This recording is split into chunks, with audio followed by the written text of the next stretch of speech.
Bonjour tout le monde. On est vendredi. Comme à tous les vendredis, je fais une petite chronique BD. On m'avait proposé de faire une chronique BD sur des BD québécoises. J'ai décidé de prendre l'idée. Par contre, je vais faire une petite chronique BD sur des BDistes québécois. Alors, des, des auteurs, des dessinateurs, des scénaristes qui viennent du Québec, mais qui ne publient pas nécessairement au Québec. Je vous rappelle toujours que c'est en direct, pas de flafla, d'effets spéciaux, rien, que je réponds également à vos questions et à vos commentaires et à vos salutations en direct, et que la chronique BD que je fais, c'est toujours relié avec la bibliothèque où je travaille, François Hertel. Alors, les livres que je vous présente, c'est des livres qui sont disponibles à la bibliothèque, que j'ai lus, et puis que vous pouvez venir lire ou emprunter ou regarder à la bibliothèque. Et c'est majoritairement des livres que vous pouvez facilement vous procurer dans n'importe quelle librairie. Alors, il y a Antoine Bureau qui me dit bonjour, salut Antoine. Vivien qui me dit salut depuis le sud de la France. Alors, j'espère que dans le sud de la France, il fait plus beau qu'ici, parce qu'ici, dans le Québec de la Bocatière, dans le Bas-Saint-Laurent, c'est pluie, froid et en tout cas, c'est pas super le fun. Je vous l'ai dit, alors, ça fait longtemps que je voulais en parler un peu. J'ai parlé de plusieurs types de BD, plusieurs séries de BD. Radisson, j'ai parlé également de Red Ketchup et ainsi de suite. Fait que j'ai une grosse chronique aujourd'hui. Ça tombe bien parce que les vacances s'en viennent. Puis c'est le fun d'avoir des lectures qu'on peut faire pour nos vacances. Donc, je vais commencer par une BD que j'ai adorée. D'ailleurs, c'est un auteur qui vient de notre coin, de mon coin à moi, qui est M. Bérubé, qui est M.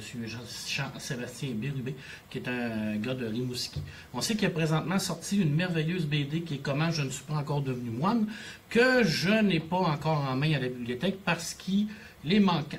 Alors, ça, c'est une très bonne nouvelle. Quand une BD est normalement manquante, c'est parce que ça se vend et les critiques sont excellentes. Par contre, M. Bérubé avait fait, il y a quelque temps, une magnifique BD sur Radisson, juste ici.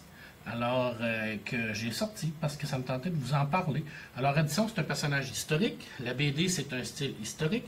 Là, il y a plein de monde qui me salue. Il y a Vivien qui nous dit qu'il fait 30 degrés. Oh, je t'envie, je veux y aller. Sébastien qui nous dit salut. Donc, Radisson, c'est réellement une BD historique. Alors, c'est un personnage historique qui a été repris, adapté en série BD, en 4 tomes. Ici, j'ai seulement les 2 tomes. Pour le moment que les 2 autres tomes sont sortis. Là, ça arrive souvent que les BD que je vous présente sont sortis. C'est aux éditions Glénat, dans la collection Glénat Québec. Et c'est M. Bérubé qui fait la majorité qui fait tout, en tête le texte, le scénario et la couleur également. Ce que j'ai aimé de cette BD-là, de cette série-là, c'est surtout le petit côté frondeur un peu de M. Bérubé d'avoir fait une BD sur Radisson. On aurait pu prendre n'importe quel autre personnage historique. On sait que Radisson, c'est un personnage historique qui est un peu controversé. Hein. Il a été même considéré comme traître et tout ça. Alors, on a pris un personnage, puis on l'a très bien adapté. Et la grande force de M. Bérubé, si bien entendu son dessin, je dis c'est un dessinateur qui va vraiment chercher tous les petits détails, le découpage dynamique. La couleur est excellente aussi. Je peux vous montrer un petit exemple là, au niveau du dessin. Là. Je vous rappelle que ma caméra n'est pas de super bonne qualité, mais je vous l'ai dit, je fais du direct avec ce que j'ai. Et puis, c'est sans prétention. Alors, je ne commencerai pas à faire du différé avec du montage. Et alors, il y a Stéphane Tran qui nous dit bonjour. D'ailleurs, c'est de la faute de Stéphane qui m'a proposé l'idée de faire ça sur la BD de Québec. Alors, c'est en 4 tomes aux éditions Glénat. Ça a sorti en 2009. C'est magnifiquement dessiné. Une très belle bande dessinée historique. Alors, si vous voulez en connaître un peu plus sur nos racines, alors, Radisson. Je continue avec un classique. C'est pas une nouvelle bande dessinée en tant que telle, c'est chez Perrault Édition. Gaboury qui a écrit dans Croc surtout. Juste ici, des sailles de langue. Dans le fond, c'est réellement une compilation de tout ce que Gaboury a fait pas tout, la majorité des meilleurs sketchs que Gaboury a fait. Salut, il y a Yann qui nous dit salut Yann. On sait que les dessins de Gaboury, c'était extrêmement sanglant, extrêmement violent. Mais par contre, c'était une critique de notre société dans en poussant, dans le fond, à l'extrême la situation.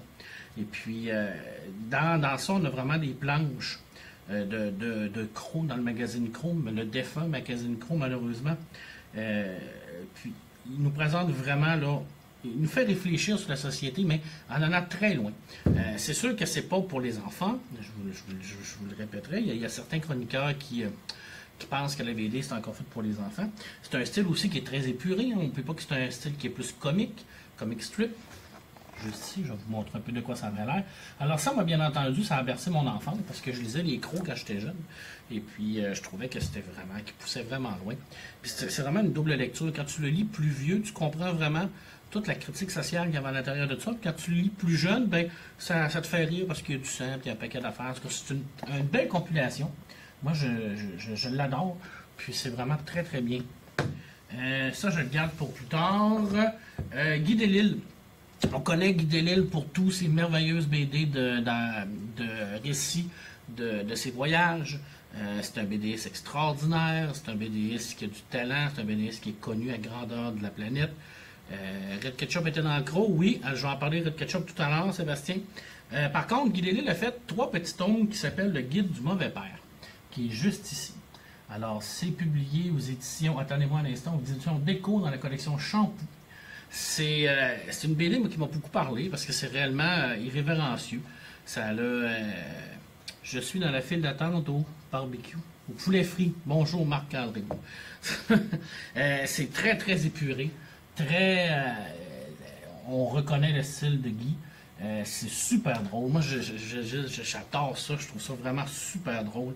C'est toutes des petites histoires sur un père qui raconte un peu n'importe quoi à son enfant. Alors, c'est vraiment le fun. Ça nous permet vraiment de décrocher. T'sais, on s'assit et on décroche de ça, puis ça sert aussi à ça, la BD. Puis ça fait énormément différent de ce qu'on a lu dans ces autres BD. Alors ça, c'est une belle petite BD québécoise. J'adore ça.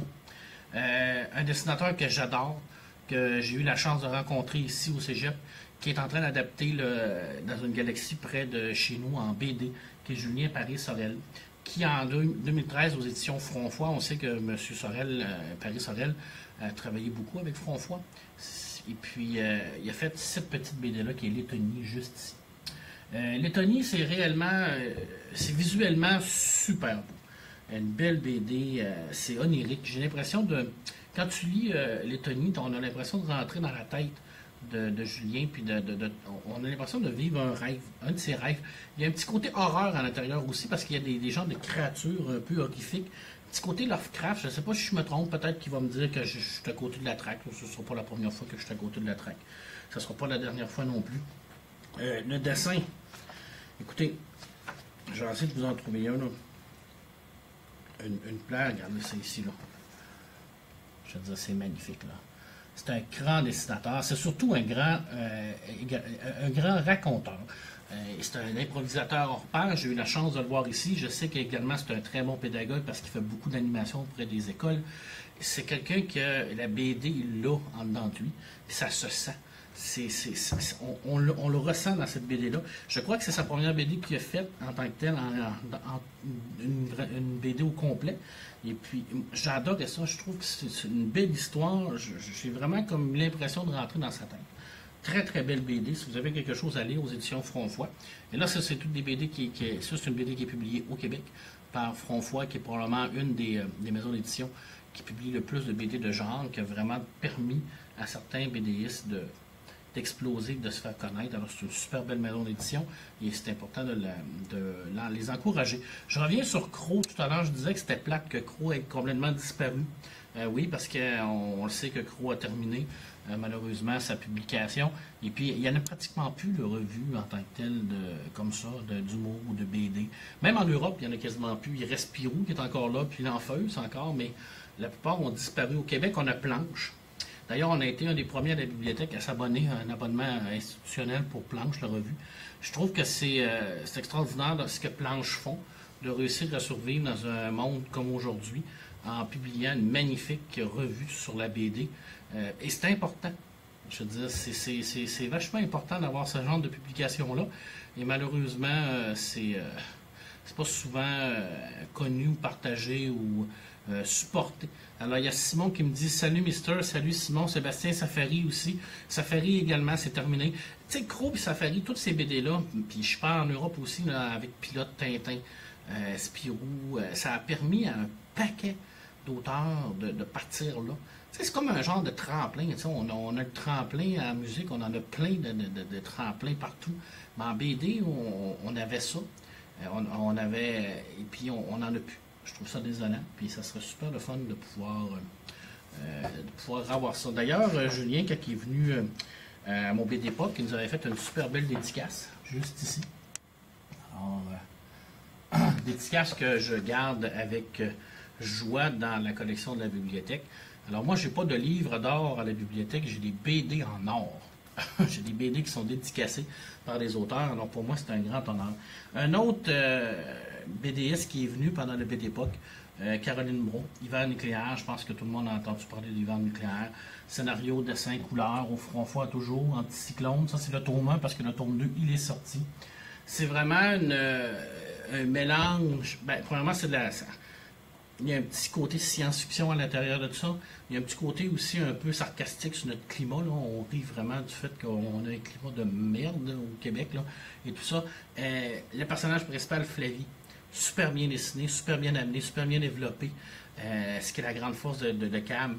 J'ai eu la chance de le rencontrer, super sympathique. C'est vraiment quelqu'un qui a appris de par elle-même, c'est un autodidacte. Elle dessine extraordinairement rapidement.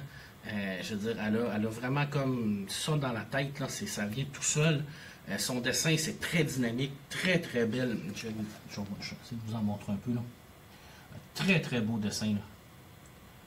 Petit côté cartoon un peu, hein, je trouve que ça fait un peu cartoon. Tu sais, un cartoon américain, là, style Simpson, Futurama et tout ça. Là, puis même dans son style de rapidité. Là. Une des rares BD québécoises que je possède dans ma collection Hiver nucléaire, personnellement, moi je dis que tout le monde devrait avoir Hiver nucléaire dans sa collection. D'un, c'est super bien écrit, super bien dessiné, scénario qui se tient, c'est cohérent, c'est super le fun. Je dis, c'est une belle BD, puis c'est une de nos BDS que j'adore le plus au Québec. Alors, j'ai pas le tome 2, je vous l'ai dit, il est sorti. Je lis pas la 4e de couverture parce que j'ai beaucoup de BD à vous présenter. Puis je veux pas non plus prendre 1 heure comme la dernière fois. Et on sait que la dernière fois, mon vidéo est disparu. Alors, je l'ai posté, puis pouf, il est disparu dans les méandres de Facebook. Je croyais que c'était ça. Peut-être que c'est moi qui ai fait peut-être que c'est une mauvaise manipulation. Mais en tout cas, bref, on va espérer que cette fois-là, la vidéo ne part pas. J'espère que tu vas parler de l'hostie de chat. Non, je n'en parlerai pas de l'hostie de chat. Je suis désolé, je ne l'ai pas ici. Et puis, comme je l'ai dit tout à l'heure, la majoritairement, tous les BD que je parle sont des BD que nous avons à la bibliothèque et qui sont disponibles pour les usagers. Alors, Vincent, je vais peut-être la rajouter sur ma liste, par contre, d'achat. C'est ça. Ça, je me le garde tout à l'heure. Je vais parler de une BD qui a été publiée Vent d'Ouest. Vent d'Ouest qui est une maison d'édition en France. Et puis, comment je pourrais dire ça? C'est une BD de Vorou, qui est Vincent Rioux, qui est également un gars de Rimouski. Vorou, pour moi, c'est une révélation. Je veux dire, la BD québécoise, pour moi, doit beaucoup à Vorou, parce que c'était vraiment un des premiers à s'exporter en Europe, à faire connaître notre BD. C'est quelqu'un que j'ai eu la chance de rencontrer quelques fois, 2 fois au cégep, une fois avec le cours de français, et une autre fois, il est venu pour le BD Époque. C'est quelqu'un qui possède un talent extraordinaire au niveau dessin. C'est quelqu'un également qui est capable d'écrire des scénarios extraordinaires. C'est quelqu'un qui fait de la couleur directe, qui est très sympathique, quelqu'un qui aime beaucoup son métier et quelqu'un qui a connu ce métier-là. Ça fait longtemps qu'il fait ça. Et puis, il a fait beaucoup de choses. J'aurais pu parler de beaucoup de choses. Pourquoi je parle de l'été 63? Parce que c'est une BD que j'ai trouvée excessivement touchante. C'est une BD qui a été écrite par Marc Boone et dessinée par Vorou. Et je trouvais que c'était une belle histoire. C'est une histoire d'une jeune Vietnamienne qui revient. Ben, je pense que je vais vous lire la 4e de couverture parce que ça vaut vraiment la peine. Voilà, on va être en 63 à Saint-Roch. Et puis c'est dans les montagnes de la Livradois-Forez, au cœur de l'Auvergne, que Ling, une jeune Vietnamienne fuyant la guerre, va découvrir les membres de sa famille française. Son père Paul, un médecin militaire qui a du mal à exprimer ses sentiments, sa grand-mère Louise, une fermière solide et douce, et son demi-frère Jeannot, qui accepte difficilement l'irruption dans sa vie d'une sœur dont il ignorait alors l'existence. Une histoire riche en émotions d'une jeune fille déracinée et d'un fils qui découvre la vérité sur le passé de son père. Je veux dire, l'histoire est super touchante. Très, très, très belle histoire. Une histoire qui vient nous chercher. Et c'est appuyé par le dessin de Vorreau. Vorreau est capable de dessiner les expressions de façon magistrale, mais c'est quelqu'un aussi qui met beaucoup de temps au niveau de la recherche, au niveau des détails, au niveau des décors, au niveau des rues, au niveau de tout ça. Alors quand ça se passe dans une époque, Vorreau il n'ira jamais faire quelque chose au hasard, il va tout le temps prendre le temps de bien s'informer. Ben, je ne dis pas que les autres ne le font pas, parce que je parle de Vorreau, la majorité des BDistes le fait, et ça se ressent. Tout l'amour de la BD, on la ressent dans le dessin de Vorreau. Je vais vous présenter un extrait là, du dessin de Vorreau. Là. Ça, c'est une belle BD en 2 tomes, facile à lire, facile à trouver également. Magnifique page couverture, si vous pouvez voir dans la page couverture. C'est extraordinaire, c'est une belle BD. Alors, en vacances, vous lisez ça sur le bord de la plage, c'est merveilleux. C'est super bon. Il y a Vincent qui me dit la honte, c'est un must. Oui, mais il y a un paquet d'affaires qui est un must puis que je parle pas. C'est plate, mais c'est comme ça. Hein.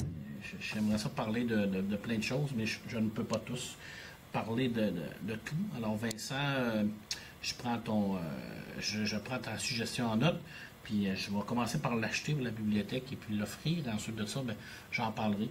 Red Ketchup. Red Ketchup, on l'a dit dans Crow. Juste ici. Ça ici, c'est la réédition intégrale de Red Ketchup. En intégrale volume 1, intégrale volume 2. Lui, il comprend La Vie en Rouge, Camarade Ultra et Red Ketchup contre Red Ketchup. Bien entendu, c'est Godbout et Fournier qui ont créé Red Ketchup, qui est probablement un emblème extraordinaire de la BD québécoise. Red Ketchup, c'est un agent du FBI qui a tout contre lui dans la vie. Il est immigré, son père est... le bas est violent, c'est un albinos, il va tomber dans l'enfer de la drogue, il va devenir un genre de personnage complètement plus gros que nature, caricatural à fond, extrêmement violent, mais super compétent. Là. Je veux dire, on ne peut pas passer à côté de Red Ketchup. Quand tu lui confies une mission, il va la faire jusqu'au bout. Peut-être trop, mais il va la faire. C'est vraiment un être compétent. Tu sais, souvent, on pense à des super vedettes, des super héros là, qui sont forts, puis le métabaron, puis tout ça, mais Red Ketchup n'a rien envie à ces gens-là. Je veux dire, c'est vraiment un personnage iconique de la BD québécoise.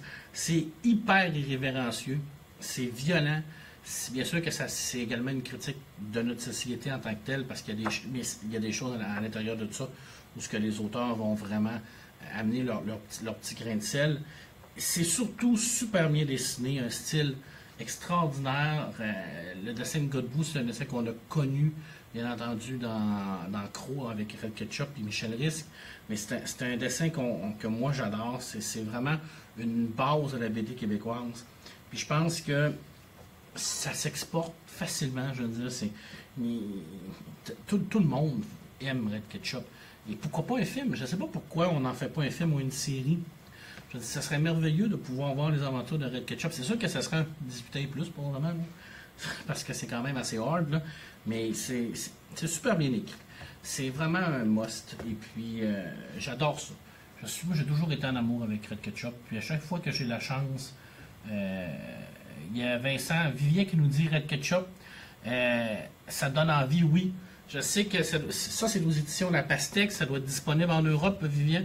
Je suis sûr que tu es capable de trouver ça. Alors, si tu es capable d'amener ça en Europe, tu vas capoter. Je vais te montrer un peu le genre de dessin de Godbout pour te donner une idée de ce que ça peut être juste ici. Là. Je sais que ma caméra n'est pas extra, là, mais je fais mon gros possible. C'est Red Ketchup est la seule BD québécoise que je compte parmi mes influences. Je me poigne le tome 2. Je dois me poigner le tome 2. Ça, c'est l'intégrale. C'est super le fun, les intégrales, maintenant. On a la chance de tout avoir. C'est super le fun.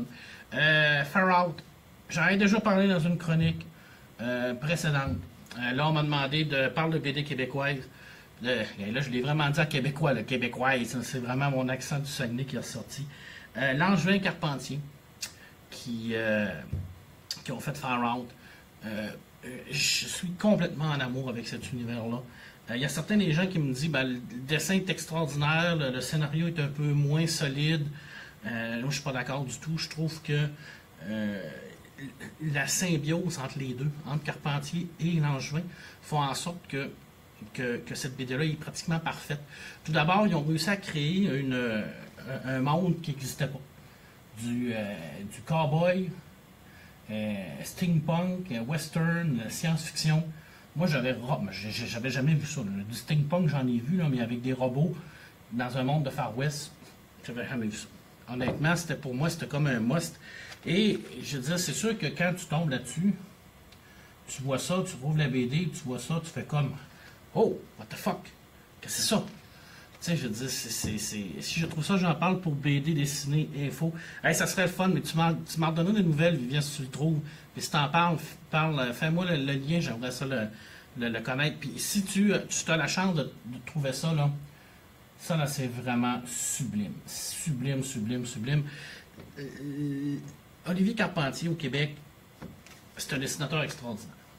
Je veux dire, c'est le genre de gars, il y en a plusieurs au Québec qui dessinent bien, là. Il y en a plusieurs, que je le dis, il y a Jake Dion, il y a Carpentier également, il y en a plusieurs de mes amis qui sont dessinateurs. Je veux dire, c'est comme... Prends Olivier, là, puis donne-lui la possibilité de ne faire que ça. Tu lui dis, je veux que tu fasses 365 jours du dessin comme n'importe quel dessinateur européen. Ce gars-là va devenir un des meilleurs dessinateurs au monde. Il y a le talent, ça se sent. C'est comme, tu le sais, quand tu le vois, le dessin, tu sais que c'est quelque chose de spécial, que c'est quelque chose qui ressort. Et puis au Québec, on n'a pas toujours la chance de leur permettre à ces gens-là de vivre de leurs œuvres. Alors habituellement, ils vont faire un autre job à côté et tout ça. C'est jamais des temps pleins, puis c'est ça qui est décevant. Parce qu'il y en a qui ont du talent pour révolutionner, puis pour vraiment faire quelque chose d'immense. Et ce qu'ils ont fait, Langevin et Carpentier avec le studio Lunac, c'est ça. C'est vraiment de sortir un nouvel univers complètement éclaté, puis de créer, d'aller chercher ce nouveau credo-là, puis de faire quelque chose de complètement différent de ce qui se faisait avant. Et puis le duo va, c'est clair que le duo va en faire un 3, en tout cas on l'espère. Et le studio Lunac, je disais, moi j'ai eu la chance de rencontrer M. Langevin parce qu'il est venu ici à l'Apocatière. Et puis c'est vraiment quelqu'un de brillant. Je veux dire, premièrement, c'est un éditeur, on sait, on le voit tout de suite que c'est un éditeur, que c'est quelqu'un qui connaît ça, qui sait où ce qui s'en va. Et il y a une vision. Vraiment, vraiment une vision à long terme pour les studios Lunac. Et les studios Lunac, je crois que c'est la pierre, le fer de lance de la prochaine BD qu'on voit au Québec. C'est vraiment ça. Alors, Far Out, à acheter, à avoir dans votre bibliothèque, vous n'avez pas le choix. Vraiment, vraiment, vraiment, c'est une belle BD. Alors, on a plein de commentaires qui viennent, qui me dit, Vivien qui me dit, j'ai croisé Far Out au Québec. Oui, si tu l'as croisé en France, Far Out, c'est en hardcover, parce qu'ici, c'est en softcover. Il faut vraiment que tu t'ajoutes ça, Vivien, il faut que tu en parles. Je veux dire, c'est une qualité extraordinaire. Premièrement, la qualité de la réalisation de la BD, de l'édition de la BD, c'est sublime. Je veux dire, c'est le papier, le dessin, les couleurs, le scénario, je veux dire, tout est hot, là. Je veux dire, c'est vraiment très bon. Il faut vraiment que tu pognes ça, Vivien, en France, puis il faut que tu le trouves. Il faut vraiment que tu en parles, parce que je suis sûr que ça va faire un tabac en Europe. C'est le genre de BD là, qui pourrait facilement être en album en Europe, puis faire 12, 13, 14 albums. C'est évident parce que c'est digne des Humanoïdes associés ou de Soleil. C'est le même genre de qualité de production qu'on a ici. Et on fait ça avec une toute petite maison d'édition qui n'a pas de support, puis qui se débrouille avec les moyens du bord. Extraordinaire. Extraordinaire. Il y a quelqu'un qui m'a parlé de Michel Falardeau. Yes, je vais en parler, mais je me le garde pour la fin.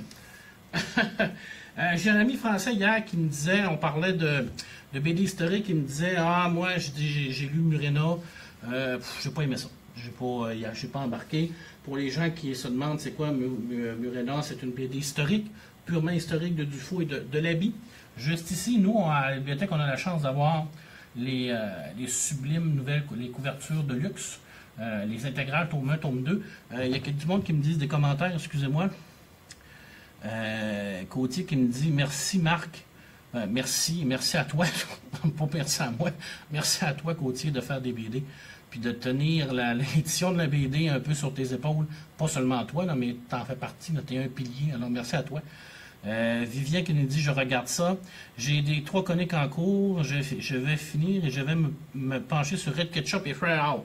Ça serait sublime, une chronique BD de Vivien sur Red Ketchup et Fire Out, je capoterais. C'est sûr que j'ai amplement hâte de lire ça. Donc, je reviens sur Murana. Il me dit « Ah, j'aime pas ça. Bon, c'est sûr que Murana, c'est de l'historique. Il n'y a pas de fantastique. Il n'y a rien de... Mais ça reste que c'est une BD extraordinaire. Et puis, de fil à aiguille, on est venu sur un truc que je lui ai proposé. Je lui ai dit peut-être que tu aimerais ça, cette série-là, qui est Reconquête, aux éditions Le Lombard. Reconquête, c'est écrit par Méville de Chêne et Runberg, majoritairement par Runberg. Je peux me tromper. Runberg, c'est un scénariste super compétent en Europe. D'ailleurs, si vous avez la chance de lire la série Millennium en livre, a été adaptée en BD avec Runberg au scénario. Sublime. C'est probablement une des plus belles adaptations de livres que j'ai vus. Fidèle, brillante, intelligente. Et là, on prend un scénariste qui est déjà très bon, qui est reconnu. On le jumelle avec François Méville de Chêne, qui est un dessinateur de la région aussi encore. Hein? Moi, je suis un petit peu chauvin, un peu. Je parle de mes dessinateurs de ma région, qui fait majoritairement des dessins encore en couleur directe. Écoute, je veux dire, je ne sais pas comment décrire le dessin de Reconquête. Je veux dire, c'est...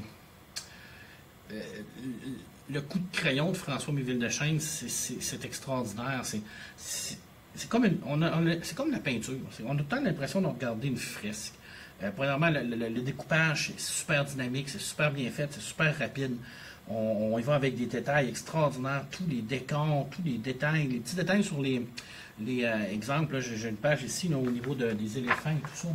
On a vraiment des petits détails sur les harnais et tout. C'est super bien dessiné. On voit qu'il y a un travail de moine dans le dessin de M. Méville de Chêne qui fait en sorte que rien est laissé au hasard. Et c'est ça qui est extraordinaire, c'est qu'on y va vraiment dans la précision. M. Méville de Chêne dessine les femmes d'une façon extraordinaire. On le sait, pour les gens qui le suivent sur Facebook, des fois, ils nous envoient des ancrages et des trucs. C'est merveilleux.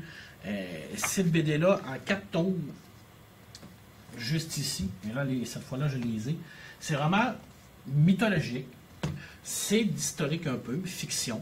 Alors, ça mélange un peu également la magie. Alors, si vous aimez plus le côté historique, pur comme Murena, ça va peut-être vous faire décrocher un peu, mais comme mon ami Seb me disait, mais moi, j'aime mieux avoir vraiment quelque chose qui mélange un peu la mythologie, un petit peu les légendes, un petit peu le côté magique, le côté fantastique. Ben, Reconquête, ça mélange tout ça. C'est une histoire qui est complexe, par contre, c'est pas une histoire qui est faite pour les 7 ans, même si Richard Martineau dirait que la BD c'est faite pour les flots. Ça n'est pas fait pour les flots, c'est fait pour une clientèle qui est plus adulte. Déjà, le dessin, je vous l'ai montré tout à l'heure, c'est sanglant, un peu quand même. Il y a de la nudité, mais c'est normal. Alors, c'est un super beau dessin et bien entendu, une belle série, Reconquête, juste ici. Et ça, c'est à lire. Hein. Vous avez vraiment... je vois que Jean-Sébastien Bérubé participe. J'ai parlé de Radisson tout à l'heure. Et puis, je veux avoir ta nouvelle BD, mais je ne suis pas capable de l'avoir. Elle m'encante. Alors, c'est une très, très bonne nouvelle. Je termine personnellement avec un de mes coups de cœur en BD québécoise. Et là, j'ai travaillé fort pour avoir ça. Michel Falardeau. Michel Falardeau, pour moi, est vraiment un dessinateur onirique. Il a un style très particulier. J'ai l'impression qu'il a son style à lui. C'est un style qui est probablement qui ne peut pas être imité. Et puis, moi, je l'ai connu avec vraiment sa première série qui est Martonville. Série qui est quand même assez difficile à trouver parce qu'il a fallu que je la commande sur Amazon pour la bibliothèque parce qu'elle était indisponible partout ce que je voulais l'avoir. En 3 tomes. Juste ici, si vous voulez voir les 3 tomes.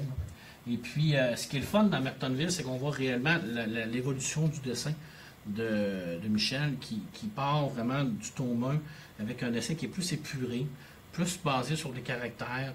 des couleurs vraiment un peu plus claires, un peu plus rosées, un petit peu plus rougeâtres. Et on va tomber dans le tome 3 où là, on voit l'évolution où on va avoir beaucoup plus de détails, beaucoup plus de décors en arrière. C'est beaucoup plus vivant. D'ailleurs, ça marche très bien avec l'évolution du personnage de Lydia, qui à la base qui est une adolescente qui s'en va à l'université. Et au tome 3, parce que c'est rendu une femme. Alors, on voit vraiment l'évolution. Et on sent l'évolution du dessin de Michel qui va arriver un peu plus tard avec le domaine grisouard juste ici, qui est probablement une des plus belles BD au niveau dessin que j'ai lu récemment. Je veux dire, tome 1, tome 2, aux éditions Glénat Québec, collection Glénat Québec et aux éditions Glénat. Parce que dans le fond, c'est la maison d'édition, c'est Glénat, mais la collection, c'est Glénat Québec. C'est la même maison d'édition que je vous ai présentée tout à l'heure pour Radisson, je crois. Je peux me tromper. Oui, c'est ça. C'est super. Je veux dire, Michel Falardeau, pour moi, c'est quelqu'un qui est capable de tout faire. C'est un raconteur, c'est quelqu'un qui écrit des super bons scénarios. Et c'est surtout quelqu'un qui dessine de façon magistrale. J'ai déjà dit qu'il y avait un coup de crayon onirique. On a l'impression que son dessin est vivant. Tu sais, quand on le regarde, on a l'impression que ça vit. On a l'impression de voir les dessins bouger en avant de nous. On lit cette BD-là et puis ça laisse des traces qui ne peut pas s'en aller dans notre cerveau. Je veux dire, oui, ma dernière BD a été réimprimée, elle est en route sur le bateau. Enfin! Et là, j'espère que le bateau ne tombera pas en panne avec le brouillard et les tempêtes que là-bas parce qu'on la veut. Alors, pour les gens qui ne savent pas de quoi je pense, c'est que Jean-Sébastien Bérubé a écrit une nouvelle BD qui est Comment je ne suis pas devenu moine, qui est un one-shot. Et puis, les critiques sont excellentes. Malheureusement, cette BD-là, pour l'instant, est en réédition, en réimpression. Et là, je viens d'avoir la confirmation qu'elle a été réimprimée. Et ça, c'est une bonne nouvelle. Je l'ai répété, c'est ma 3e fois. Quand on réimprime des BD, c'est parce qu'on en vend. Et habituellement, quand on en vend, c'est parce que c'est bon. Moi, je ne l'ai pas lu, alors je ne peux pas critiquer ou commenter la BD. Par contre, je l'ai dit tout à l'heure avec Radisson, vous savez ce que j'en ai dit. Moi, c'est quelqu'un que j'adore, le dessin, le côté scénario, le côté frondeur aussi. Je disais que c'était vraiment hot de prendre Radisson et de l'adapter. Là. Je veux dire, il aurait pu prendre n'importe qui d'autre, mais lui, en tant que tel, c'était comme un.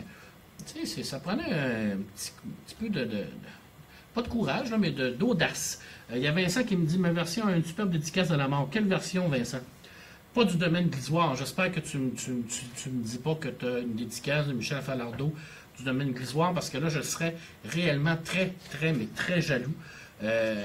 Monsieur Falardeau est sur ma liste, ma courte liste d'invités que j'aimerais avoir pour une possible 2e édition de BDPOC.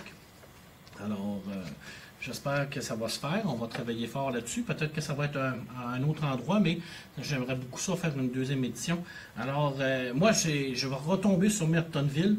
Si vous avez ça en main, gardez ça. C'est vraiment une des premières œuvres de Michel Falardeau. Et on voit vraiment ses débuts en BD et toute son évolution. C'est une très, très belle BD. Un petit côté super-héros à l'intérieur de ça aussi. C'est super bien écrit, super bien fait. J'ai fait le tour des BD que je voulais vous parler. La dernière fois, j'avais pris un an, j'avais dit que je ne voulais pas prendre autant de temps que ça, parce que je l'ai perdu aussi, mon vidéo, la dernière fois. Des petites précisions sur mes prochaines chroniques. Alors, si vous avez des suggestions ou des commentaires, vous m'en faites part, ça va me faire plaisir. Je ne sais pas de quoi que je vais parler le vendredi prochain. Les vacances vont s'en venir aussi, alors il va y avoir probablement une période où il n'y en aura pas. Alors on va peut-être faire des chroniques sur le bord de la plage, ça serait le fun. Vincent qui me dit oui, qu'il y a une édition du domaine grisouard de Falardeau qui est autographiée. Honnêtement, je suis excessivement jaloux. Où tu restes déjà, toi, Vincent? T'es pas à Trois-Rivières en fin de semaine, je crois? Oh, on allait faire un tour chez vous. C'est pas vrai, je te niaise. Non, il est à Québec. C'était une farce que je voulais faire. C'était un petit enseignant de moi. Donc, vous avez des suggestions, ça va me faire plaisir. Et puis, si vous avez des commentaires aussi, si vous dites j'aime pas ça, je veux rien savoir, écoutez-moi pas. Puis, si vous m'aimez, cliquez sur aime et partagez. Et puis, petite nouvelle régionale. Le 3 juin, à Rivière-du-Loup, il va y avoir une exposition qui va s'appeler le Geek Expo, qui est probablement la première la première conférence sur la culture geek et populaire qui va avoir lieu à Rivière-du-Loup. C'est réellement nouveau. C'est organisé par mon ami André Brisebois de l'eBay Games à Rivière-du-Loup. Et puis moi, je vais être présent à cette conférence-là. Et tous ces BD-là que je vous présente, il y en a une partie qui va être en exposition, parce que je vais être là également comme la bibliothèque François Hertel.